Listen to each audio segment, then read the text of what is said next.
Hi, my name is James Hawken and I'm a piano player. Today I would like to talk about my new release, which is called Kres, a piece for meditation. Um, why Kres? Okay, well, uh, the Kres is a word in my mother tongue, which is Cornish. Cornish being an indigenous language of the British Isles. And I'm a fluent speaker, and Kres means peace, Peace. And I thought it was appropriate for this particular piece. If we talk about the origins of me doing this particular track, if we have a look at, it's a bit of a convoluted way of getting around it, but it might be interesting, I don't know. Look at Cornwall. Cornwall, fantastic place, love it. As there are plenty of other places in the world which are equally fantastic. But Cornwall has a lot of natural resources. We have a lot of natural deposits of things that humans want. The taking of these things has been going on for thousands of years, predominantly tin and copper. In the sort of more recent times, China clay has been a big one that has been extracted from the land. Tin and copper goes back thousands of years. I say that because we talk about the Bronze Age, for instance. And what's bronze? Well, bronze is an alloy of copper and tin. So you can see how the importance of those two metals are for that particular time period. And it's thought that the Phoenicians even came over to Cornwall in order to extract those metals. China clay, obviously in recent years, sort of big in the 70s. You say, well, what's China clay used for? Okay, so China clay is used for paper. So you've got your nice, pristine, smooth piece of white paper that we don't use very much these days, obviously, because we're now into more of the computer age. That whiteness, that smoothness of a piece of paper, a glossy piece of paper, is because of China clay. 80% of China clay production in Cornwall went to Germany to facilitate paper making. Where else might you see? You might see it in paints, China clay in paints, medicines in tablets, your medicines that you take China clay, plastics, China clay, anything that you handle that needs to be smooth is quite likely to contain China clay. So let's talk about copper and tin. Okay, so 1850s to the later part of that century, loads of mines in Cornwall. And towards the end of that century, mines, as we say, went scat. So they weren't profitable for the profiteers and shareholders, so the mines closed. And a lot of mining families went to Australia, where mining was now beginning again, and a lot of the expertise and all the engineering and everything else was taken from the Cornish mines and sort of transported over to the knowledge and everything transported to South Australia, basically, and places like Moonta. So why do I mention Australia? Okay, so I am getting around to it. So people from Cornwall has been going, the diaspora has been going all over the world for centuries and centuries. Even to my generation, a lot of my contemporaries moved out of Cornwall for jobs, for education, for whatever. And a couple of people who were very close friends of mine, who I grew up with, did go to Australia, and they made fantastic lives for themselves.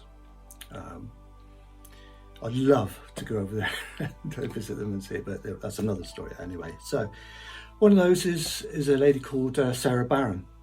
Now, Sarah is a very talented artist and designer.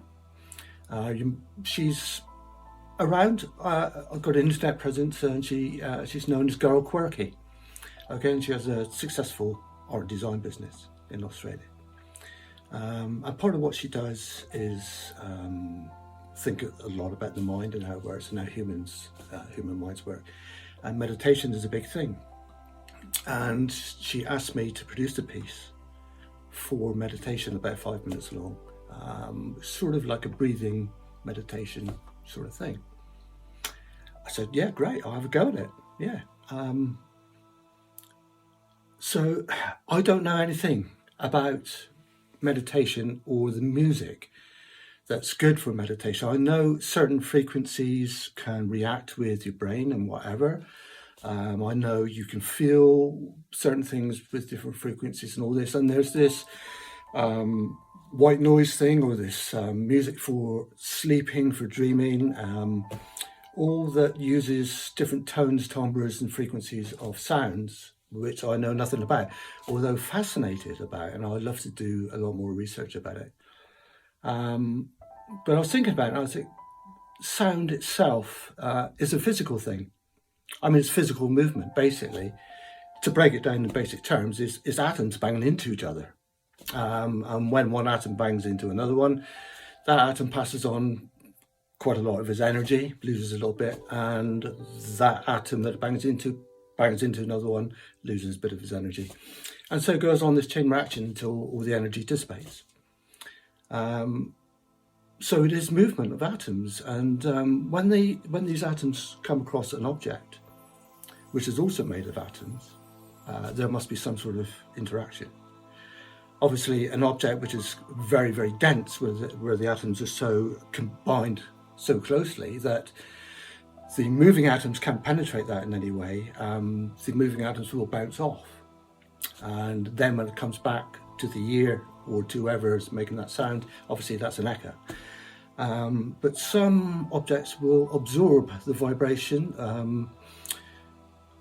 or the movement of atoms and create their own vibration, which the rate of their vibration, the frequency, may alter its state. I mean, I don't know. And body cells are just a collection of atoms. And obviously, if a sound hits body cells, it physically can have some effect. What that effect is and how that effect can benefit body cells is a really interesting subject, and something again that I really love to get into. So there's a physical element. There's also an element of sound that something happens to you in the brain. So your brain perceives sound, obviously from your ears, and neurons fire. So you've got now these electrical impulses in your brain firing, and these electrical impulses may give you a memory of something. You may be somewhere where you first heard that sound or that piece of music, whatever. And along with the memory or along with the sound, also that then can alter your brain chemistry to give you feelings associated either with that memory or associated with a particular sound, even without a memory. So there's some brain chemistry going on as well. So it's not just the physical atoms banging into each other. It is actually it provokes brain chemistry to initiate feelings within us. So that's the sort of approach. I chose that approach really because I don't know about these frequencies and body reactions. So I sort of approached it with what sounds make us feel good. And I came up with the human voice. Because when we're born, the first thing that we hear is probably a human voice. And probably your mother's voice. And throughout your life, your mother's voice is something that you've connected with immediately when you were so young, that you can associate it with all sorts of things. Usually, obviously, depending on your circumstances, hearing your mother's voice can be a good thing. And obviously your father's voice and your family's voices. You may hear singing when you're young. To me, voices resonate so much. I loved and still do love choirs, especially a cappella choirs. I suppose I don't know, there's something primeval about the human voice and about organising the human voice into ways which give pleasurable experiences. And that's basically what music is. It's an organisation of sound. Even atonal music, you could say atonal music is sort of can be randomised. But even randomisation is an organisation, because you're organising the sound to be randomised. So it's still being organised. That's it in my point of view anyway. So that's what I did. I chose, I knew I wanted some human element, a human voice element within this meditation piece. And there's a guy called Christian Henson, who does the Spitfire stuff, the orchestra stuff, who has a project called Piano Book. And he did, within that project, did a project called Winter Voices, where he sampled, I think it's over 400 different voices, and amalgamated these voices into particular sounds. I mean, there's all sorts of variations of sounds. And I particularly like one which gave him more of a human sound and sort of made that sound my own by slight manipulation. But predominantly it is human voices. So I knew I wanted the backdrop of a piece to be that. And over it, I didn't want it to be very complicated. So there's a very, very simple melody line, a sort of very simple motif, with a few sort of chord changes that I sort of tried to time with very relaxed breathing. I'm not sure if I got that right or not really, but what I wanted was an overall sound of calmness, of some sort of familiarity. I mean, the motif repeats, so you sort of know what's coming next, and you can almost switch off from it.